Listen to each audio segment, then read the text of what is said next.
In today's video, I'm going to teach you how to move price scale to left or right in TradingView. If you've ever felt like the price scale on your chart is getting in the way of your drawings or indicators, or you just prefer a different layout for better visibility, this quick adjustment can make your charts feel much more comfortable to use. First, a quick note on what we're changing. The price scale is the vertical axis that shows the current price levels for your symbol. By default, TradingView places it on the right side of the chart, which works for most people. But depending on your monitor setup, which hand you use for your mouse, or simply what you're used to from other platforms, moving the scale to the left can improve your workflow. Here's how to do it.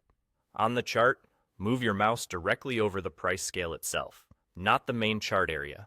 You'll know you're in the right spot because you'll be hovering over the narrow vertical strip where the price labels and ticks appear. Once you're on that scale, right-click. This opens a small context menu with options specific to the scale, so you're not changing anything about your chart except how the scale is positioned. From that menu, select the option labeled Move Scale to Left. As soon as you click it, the price scale snaps over to the left side of your chart. That's it. There's no reload, no extra confirmation, and no impact on your indicators, drawings, or timeframes. Your candles, lines, and tools stay exactly where they are. Only the vertical price axis switches sides. A couple of tips to make this feel natural. If you don't see the menu you expect, make sure you're right-clicking on the price scale area and not the main chart canvas. It's a small target, especially if you've zoomed out, so it helps to hover until you clearly see the price labels and then click. Also, keep in mind that this is a visual preference. It won't affect alerts, orders, or any calculations. It only changes where your eye naturally goes to read prices.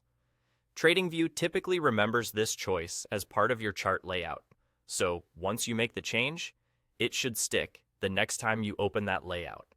If you work across multiple layouts or symbols, you can quickly repeat this adjustment wherever you want the same view, and that's all it takes. A simple right-click on the price scale, choose Move Scale to Left, and you're set with a cleaner, more comfortable chart.